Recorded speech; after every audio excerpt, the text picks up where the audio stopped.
ஷாலும் கர்த்தருடைய நாமம் மகிமைப்படுவதாக. கர்த்தருக்குள் பிரியமானவர்களே, வேத வசனம் இப்படியாக சொல்லுகிறது. ஆனாலும் நீ ஆதியிலே கொண்டிருந்த அன்பை விட்டாய் என்று உன் பேரிலே எனக்கு குறை உண்டு. வெளிப்படுத்தின விசேஷம் 2:4. கர்த்தருக்குள் பிரியமானவர்களே, நீங்களும் நானும் தியானிக்க கேட்ட இந்த வேத வசனம் ஆழ்ந்த சத்தியத்தை நமக்கு கற்றுக் கொடுக்கிறது. ஆதியில் கொண்டிருந்த அன்பை விட்டுவிட்டாய் என்று எபேசு சபையில் இருக்கிற ஒவ்வொரு தேவ பிள்ளைகளை பார்த்து கர்த்தர் சொல்லுகிறதான இந்த வார்த்தை. இன்றும் இதே வார்த்தையை கர்த்தர் நம்மோடு கூட இந்த அதிகாலை நேரத்தில் நம்மோடு கூட இடைபடுகிறார். ஆதியில் கொண்டிருந்த அன்பை விட்டுவிட்டாய் என்று கடந்த நாட்களில் நாம் தியானித்தோம். 2 நாளாகமும் 15வது அதிகாரம் 2வது வசனத்தில் ஆசாவை நோக்கியும் யூதா பெஞ்சமின் கோத்திரத்தை நோக்கி தேவன் சொன்ன ஒரு காரியம், நீங்கள் கர்த்தரோடு இருந்தால் அவர் உங்களோடு கூட இருப்பார், நீங்கள் அவரை தேடினால் உங்களுக்கு அவர் வெளிப்படுவார், அவரை விட்டுவிட்டாராகில் அவர் உங்களை விட்டு விடுவார் என்று தியானித்தோம். ஏன் இந்த வார்த்தையை கர்த்தர் அவர்களோடு கூட சொன்னார்? எதற்காக இப்படி ஒரு இருதயத்தினுடைய வேதனையை அவர் பகிர்ந்து கொள்ளுகிறார்?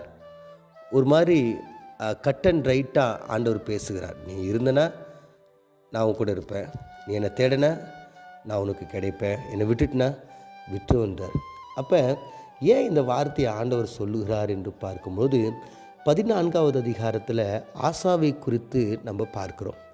ஆசா தன் தேவனாகிய கர்த்தரின் பார்வைக்கு நன்மையானதை செய்து அந்நிய தேவர்களின் பலிபிடங்களையும் மேடைகளையும் அகற்றி சிலைகளை உடைத்து விக்கிர தோப்புகளை வெட்டி தங்கள் பிதாக்களின் தேவனாகிய கர்த்தரை தேடவும் நியாயப்பிரமாணத்தின்படி கற்பனைகளையும் எல்லாவற்றையும் கை கொள்ளவும் யூதாவுக்கு கற்பித்தான் என்று இருக்கிறது.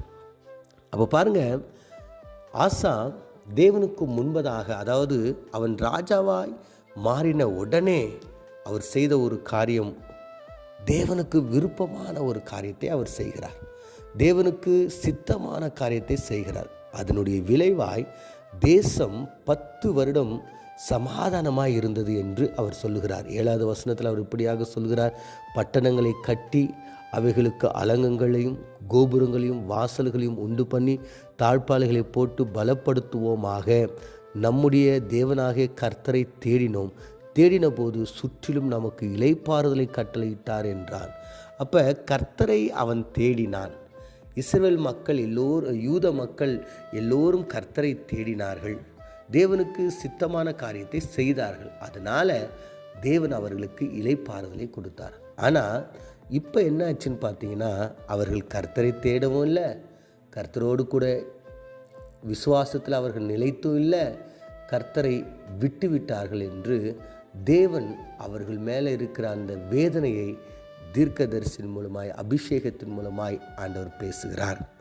அப்போ பாருங்கள், இந்த வார்த்தை சொன்ன உடனே என்ன ஆண்டவர் சொல்ல வர்றாருன்னு, நீ ஆதியில் கொண்டிருந்த அன்பை விட்டுட்ட, ஆதியில் நீ கொண்டிருந்த அந்த விசுவாசம், ஆதியில் கொண்டிருந்த அந்த நம்பிக்கை, ஆதியில் கொண்டிருந்த அந்த பற்றுதல், ஆதியில் கொண்டிருந்த அந்த வைராக்கியத்தை நீ விட்டுட்ட என்று ஆசா மேலேயும் யூதா பெஞ்சமின் கோத்திரத்தில் இருக்கிற எல்லா மக்களோடு கூட தன்னுடைய இருதயத்தின் வேதனையை கர்த்தர் பகிர்ந்து கொள்ளுகிறார்.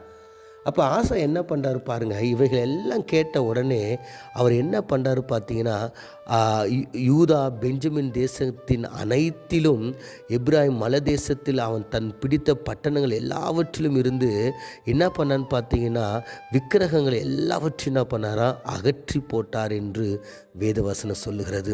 பலிபிடங்களை மீண்டும் புதுப்பித்தார் என்று வேதவசனம் சொல்லுகிறது. ஜனங்களை எல்லாம் ஒன்று சேர்த்தார் என்று வேதவசனம் சொல்லுகிறது. அது மாத்திரமல்லாமல் எத்தனையோ ஆயிரக்கணக்கான ஆடுகளையும் மாடுகளையும் பலி செலுத்தி வசனம் சொல்லுகிறது, தங்கள் பிதாக்களின் தேவனாக கர்த்தரை தங்கள் முழு இருதயத்தோடும் தங்கள் முழு ஆத்மாவோடு தேடுவோம் என்று அவங்க என்ன பண்ணாங்கன்னு பார்த்தீங்கன்னா, உடன்படிக்கை செய்து கொண்டார்கள், ஆணையிட்டு கொண்டார்கள். அப்போ அந்த ஆதியில் இருந்த அந்த அன்பை அவர்கள் தழுவி விட்டார்கள் என்று சொல்லி அதை திரும்பவும் புதுப்பிக்கும்படியாக தேவனுடைய சமூகத்தை அவர்கள் தேடுகிறார்கள். அப்போ வசனம் சொல்லுகிறது, தங்கள் முழு இருதயத்தோடு அவரை தேடினார்கள். கர்த்தர் அவர்களுக்கு வெளிப்பட்டு சுற்றுப்புறத்தார் யுத்தம் இல்லாதபடிக்கு அவர்களுக்கு இளைப்பாறுதலை கட்டளையிட்டார். கர்த்தருக்குள் பிரியமானவர்களே, ஆசாவும் யூதா பெஞ்சமின் தேசத்து மக்களும் தேவனை விட்டு ஆதியில் கொண்டிருந்த அந்த அன்பை அவர்கள் விட்டு கடந்து சென்றார்கள். ஆனால் எப்போ தேவனுடைய வார்த்தை அவர்களுக்கு தீர்க்க தரிசனமாய் ஒலிக்கப்பட்டதோ, எப்போ தேவனுடைய வார்த்தை அவர்களுக்கு செவிகளில் ஒலிக்கப்பட்டதோ, உடனடியாக தாங்கள் செய்த தவறை உணர்ந்து முழு மனதோடு மீண்டும் அவங்க தேவனோடு கூட உடன்படிக்கை பண்ணுறாங்க. என்னென்னா, நாங்கள் பழைய அந்த ஆதி அன்புக்கு நாங்கள் திரும்புகிறோம் என்று.